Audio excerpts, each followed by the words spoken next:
भारतीय सुपरस्टार सलमान खान की फिल्म बजरंगी भाईजान का सीक्वल बनाने की तैयारियां शुरू कर दी गई हैं। फिल्म का स्क्रिप्ट भी मुकम्मल कर लिया गया है, जबकि इसमें 10 साल आगे की मंजरकशी की जाएगी। सलमान खान की मशहूर फिल्म बजरंगी भाईजान के मुसन्निफ के.वी. विजयेंद्र प्रसाद ने एक इंटरव्यू में बताया कि बजरंगी भाईजान 2 के स्क्रिप्ट का बुनियादी काम तैयार है।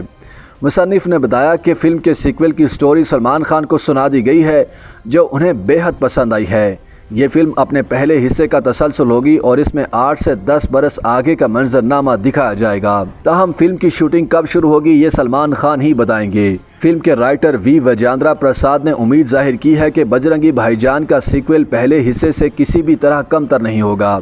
वाज़ेह रहे कि बजरंगी भाईजान फिल्म की कहानी एक ऐसी पाकिस्तानी बच्ची के गिर्द घूमती है जो कि भारत में अपनी मां से बिछड़ जाती है। भारत में सलमान खान, जो कि बजरंगी भाईजान का किरदार अदा कर रहे हैं, बच्ची को पाकिस्तान वापस लाने का वादा करते हैं। फिल्म में सलमान खान को पाकिस्तानी बच्ची को उसके ख़ानदान के हवाले करने के मिशन पर मामूर दिखाया गया है, जिसके दौरान वो Pak Bharat line of control cross करता है और फिर पाकिस्तानी पुलिस और सिक्योरिटी इदारों का मुकाबला करते हुए पाकिस्तानी बच्ची को उसके ख़ानदान के हवाले करता है। फिल्म में पाकिस्तानी बच्ची मुन्नी का किरदार अदा करने वाली हर्षाली मल्होत्रा को बेहतरीन अदाकारी पर national award Bharat Ratna doctor Ambedkar award से भी नवाजा गया था। इस मौके पर हर्षाली ने इंस्टाग्राम पर पोस्ट करते हुए सलमान खान और फिल्म के डायरेक्टर कबीर खान का शुक्रिया अदा करते हुए अवार्ड दोनों के नाम कर दिया था।